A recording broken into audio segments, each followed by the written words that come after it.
wanni dhiiramee dhodhaluma jee nabiin sallallahu alaihi wasallam dubbii isaanii immoo waan akkasiisu yoon isinii hime naasaa hojii isaa takka fitti bar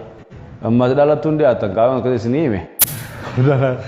siyaasa akka dhaga qabattee irraa dhiifnaa wani jettee qaree takka gootii bar kanuma qaree kana takka gootii sheekha faatti hin dadhaabbattu bar sheekni bar firraa sossobaate halkan manatti yaa haadha maarroo yaa haadha abaluu jechaanii akkasii jiraata malee mana keessa galgaal kan moromaatti godhe guyyuma kaan kuffiftee agarsiiftii taqaraatellee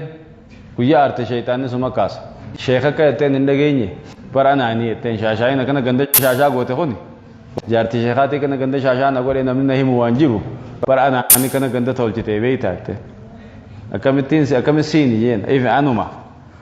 si waan hojii qaree jeen kitaaba qareetiin itti beelaawee itti dheeboodhee kitaaba qaree kitaaba saniini nan biyya dura deemu jira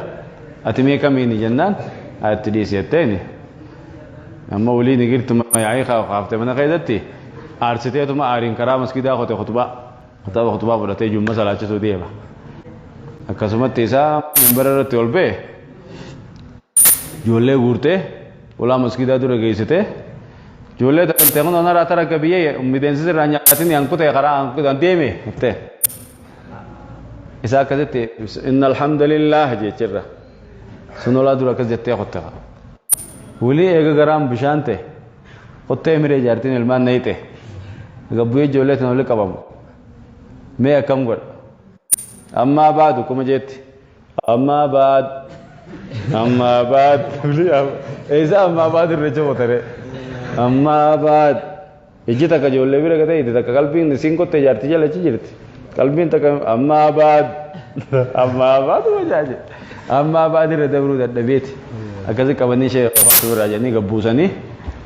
salaachisee akkuma salaachisee bahee jaan akkam jetteen qamma isin bari hin kunne qote ennuma jette malee ishiin ishee jettee mana dheeyite amma ijoollee oli qabii ogguu mana geessee mana jirte kuno akka miree irra jennaan aboo khutbaan bareedduun sumaanii lakkii jee khutbaa bareedduu garaa'uun sumaanii jee sumaanii walii atummaan nagara isi jee waa hedduu jira jira waan akkana as gurre enne khabiir